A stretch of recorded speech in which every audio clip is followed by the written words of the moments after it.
बच्चन महाराज साहब। बच्चन 92। दीनता सूरत का अंग है और अहंकार मन का।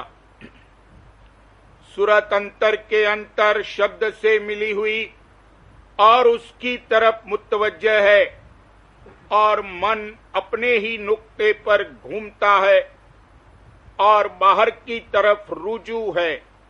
और नुक्ते से मतलब ये है कि मन उस चीज पर जिसमें उसको नफे की आशा है या जिसमें इसकी बड़ी पकड़ और प्रीत है घूमता है और उसी का इसको अहंकार है।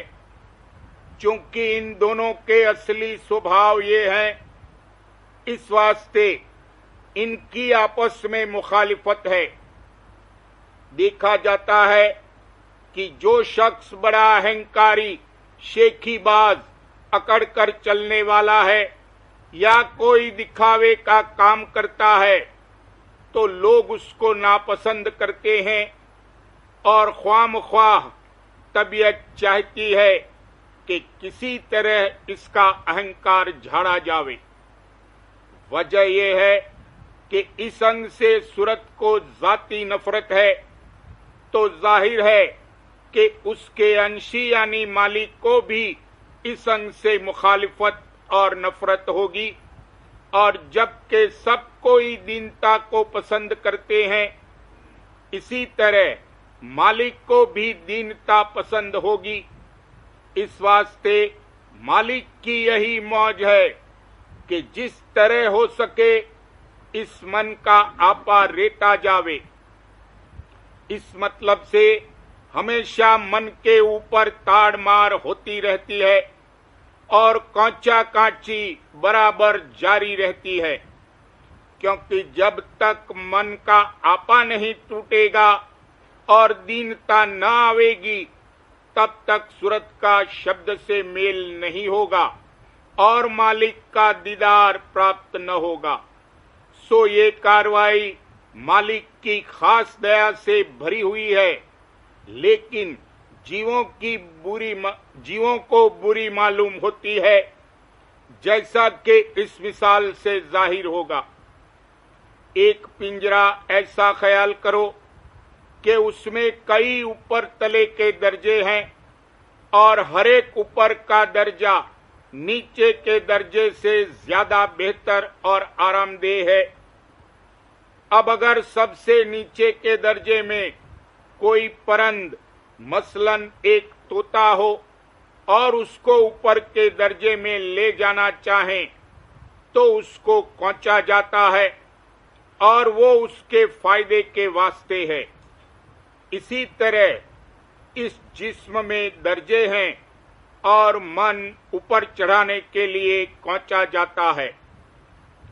अलावा इस कार्रवाई के एक तरकीब दीनता के आने की और है, वो ये है कि मालिक के चरणों में प्रेम आवे। जब प्रेम आवेगा तो खुद ब खुद दीन अधीन हो जावेगा और तमाम आपा इसका गायब हो जावेगा। अगर प्रेम की छींट भी उड़कर लगेगी या थोड़ी भी विरह उसके दर्शनों की होगी तो बहुत मुफीद है और जल्द काम बनावेगी। मिसाल दीनता की, जैसे बच्चा के उसमें किसी तरह की मान बढ़ाई और अहंकार कुछ नहीं है, कैसा सबको प्यारा लगता है, हर कोई उसको गोद में उठा लेता है। सबब ये है कि अभी सूरत उसकी किसी कदर असली हालत में है और लड़ाई झगड़ा जो मन का अंग है उससे पाक है। सूरत दीनता स्वरूप, शब्द स्वरूप, प्रेम स्वरूप और आनंद स्वरूप अपने में आप मगन है और यही मालिक का भी स्वरूप है। जब मन का पर्दा हटे तब सच्ची दीनता जाहिर हो। सो यहाँ तो पिंडी मन का पर्दा है, इसके ऊपर निज मन का पर्दा है, उसके आगे महाकाल है, जहां से कि अहं शब्द प्रकट हुआ, तो जब तक सूरज ब्रह्मांड के पार न होगी तब तक कोई न कोई आपा रहेगा और ताड़मार भी थोड़ी बहुत जारी रहेगी। सवाल, जब सूरत दीनता स्वरूप है और मालिक भी दीनता स्वरूप है, तो ये जो वचन किसी महात्मा का है कि मालिक कहता है कि मेरे पास वो चीज लेकर आ जो मेरे पास नहीं है, और वो सच्ची दीनता है, इसका क्या मतलब है? जवाब, इस दीनता से मतलब सच्ची गरजमंदी से है, और उस दीनता से मतलब अपने आप में मगन होने से है। सो नतीजा दोनों का आखिर में एक ही है।